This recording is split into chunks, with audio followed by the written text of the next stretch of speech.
Itu ada pendahuluan, profil perusahaan, SPBE, relevansi, peran dan tanggung jawab, proyek utama, tantangan dan pembelajaran, dan yang terakhir ada dokumentasi.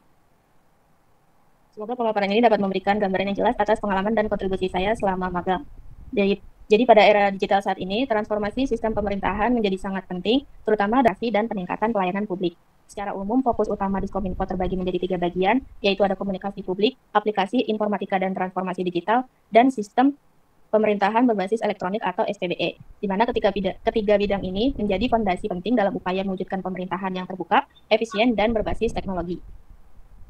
Lanjut, di sini ada teori yang saya ambil yaitu sistem pemerintahan berbasis elektronik atau SPBE. SPBE merupakan penerapan teknologi informasi dan komunikasi dalam proses pemerintahan. Informasi memiliki peran yang sangat penting dalam mendukung implementasi SPBE, di mana dalam konteks pemerintahan digital, sistem informasi menjadi fondasi utama dalam pengelolaan data, mendukung proses manajerial, dan meningkatkan efisiensi operasional.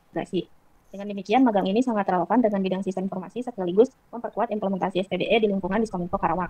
Berikutnya ada peran dan tanggung jawab saya selama kegiatan magang di bidang Kartika, di mana saya berperan sebagai bagian dari tim pengembangan sistem informasi yang berfokus pada pendukungan proses digitalisasi instansi melalui aktivitas seperti desain antarmuka, dokumentasi sistem, dan visualisasi data. Proyek pertama adalah pembuatan dashboard dan visualisasi data menggunakan Metabase yang digunakan untuk menampilkan data secara interaktif dan memudahkan proses analisis. Selain itu, saya juga ikut dalam perancangan beberapa aplikasi web, yaitu ada Sindraja, Sakata, Sigampil, dan e-retribusi, serta membuat penyusunan dokumen RAD dan SOP aplikasi web pemerintah, juga membuat manual book aplikasi, yaitu desain CRD, Simanis, Siapkanda, dan Sikang Prabu. Seluruh proyek ini menjadi pengalaman dalam memahami praktik nyata pengembangan sistem informasi pemerintahan yang mendukung prinsip SPDE. Proses pengolahan dan visualisasi data cukup kompleks dan membutuhkan pemahaman teknis yang mendalam. Namun dari tantangan tersebut, saya juga memperoleh banyak pembelajaran, di antaranya saya belajar tentang pentingnya komunikasi yang baik dengan pengguna agar sistem yang dikembangkan dapat benar-benar menjawab kebutuhan mereka. Selanjutnya ada kemampuan teknis yang meningkat, yaitu penggunaan Metabase, Figma, pembuatan SOP, dan juga dokumentasi sistem. Di sini juga ada suasana kantor, lalu ada tampilan SOP untuk aplikasi web, dan terakhir foto bersama pegawai kantor. Baik, segitu saja pemaparan dari saya. Oke, terima kasih Anissa ya. Mangga dipersilakan untuk Bu Siska. Ya, hatur nuhun Pak Ajis ya dan Anissa atas penjelasan ya. Tadi menarik sekali, sepertinya tidak jauh beda dengan yang dilakukan oleh Najwa ya, karena Najwa juga saat bimbingan tidak jauh lebih melakukan tugas yang sama tadi ya. Nah, yang mau saya gali adalah sebetulnya kan kenapa diadakan sidang ini, karena sidang ini adalah untuk memastikan gitu ya, apakah yang mahasiswa lakukan itu berkorelasi gitu dengan selinier dengan bidangnya gitu ya. Oleh karena itu, apalagi ini akan dikonversi ke 20 SKS begitu ya. Jadi sehingga apa sih yang didapatkan, bidang-bidang apa saja yang didapatkan. Nah, dari 20 SKS yang akan dikonversi, menurut kamu mata kuliah apa saja sih yang relevan gitu dengan kegiatan magang kamu? Misal bisa tadi ada ada membuat aplikasi kah, ada misalnya bikin program kah, apakah itu adakah mata kuliah yang memang relevan dengan kegiatan magang dari 20 SKS yang akan kamu konversi? Silakan. Baik, Ibu izin menjawab. Kalau dari yang saya pahami, itu ada mata kuliah teknopreneurship, yaitu pembuatan dokumen RAD, pembuatan laporan akhir, pembuatan manual book, lalu ada interaksi manusia dan komputer untuk mendesain UI, membuat mockup tampilan, membuat manual book juga, jadi itu interaksinya menggunakan softwarenya. Lalu ada web service aplikasi, dan juga developing business application. Sistem cerdas dan komputasi awan dan blockchain, mungkin itu lebih ke teori utamanya aja sih, Bu. Kan kalau sistem cerdas itu ada pembuatan dashboardnya menggunakan Metabase, itu kan visualisasi data.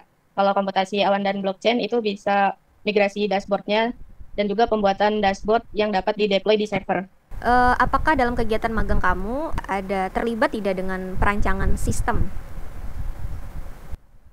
Ada, Ibu, untuk pembuatan ini, use case diagram seperti itu.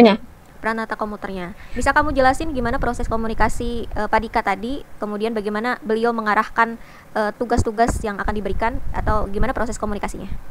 Biasanya sih nanti Pak Dika bakal ngirim chat buat bahan-bahannya. Terus nanti saya disuruh memahami secara manual. Setelah itu kalau misalnya ada pertanyaan, saya bisa langsung chat ke beliau, Pak. Beliau, Bu. Hal apa yang menjadi kendala paling besar ketika kamu melakukan magang di sana? Ini, Bu. Jadi saya pernah dapat tugas buat bikin manual book, tapi webnya itu nggak bisa diakses bebas. Jadi kita nggak dapat user developernya. Jadi kita nggak bisa testing, cuma bisa buka-buka fiturnya, terus kita belajar manual aja buat alurnya. Oke. Kamu selama magang itu pernah nggak ngasih solusi atau ngasih ide kemudian diterapkan oleh Diskominfo? Mungkin lebih ke ini Bu, pembuatan use case diagramnya itu saya detailin gitu sebelum dibuat ke SOP, dimasukin ke dokumentasi SOP. Oke. Sekarang saya mau gali tentang soft skill yang kamu dapat ya di lingkungan magang. Ya, apakah kamu bekerja secara tim atau bekerja secara individu, atau mungkin bisa dijelaskan porsi mana sih yang lebih besar, bekerja secara tim atau individu? Kalau awal itu pembuatan visualisasi dengan Metabase itu saya ngerjain sendiri Bu. Terus kalau untuk manual book itu saya kolaborasi sama teman-teman saya. Terus ada juga beberapa manual book yang emang bisa dibuat sendiri, jadi dibuatnya sendiri. Jadi dipisah gitu pengerjaannya. Terus kalau untuk pembuatan mockup tampilan UI itu collab juga sama teman-teman. Sama pembuatan use case diagram itu kan ada banyak usernya, itu collab juga sama teman-teman Bu. Oke, baik. Jadi ada perpaduan antara tugas mandiri dan tugas kolaborasi ya. Tapi Ya, kalau misalnya di persentasekan, kira-kira porsi persentasenya berapa persen tuh? 50-50 Bu. 50-50 ya? Ada nggak sih perbedaan yang kamu rasakan kalau kita bandingkan antara lingkungan akademik ketika kamu menjalani proses perkuliahan di kampus dengan lingkungan pada saat kamu magang di sana? Ada perbedaannya nggak? Kalau ada, tolong dijelaskan atau mungkin disorot apa sih perbedaannya yang kamu rasakan? Kalau perbedaan yang paling jelas sih, karena biasanya kalau di perkuliahan itu kan kita materi itu dijelaskan sama dosen.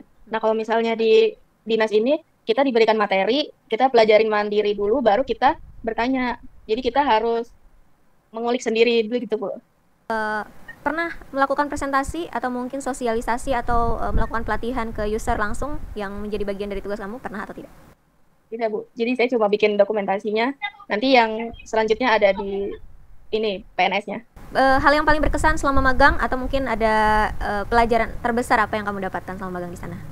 Habit dari para developer di sana sih, Bu. Karena kebanyakan suasananya tuh lebih ke sunyi gitu, Bu. Jadi agak canggung kalau misalnya kita yang magang tuh misalnya mau ngobrol atau diskusi tentang pekerjaannya gitu.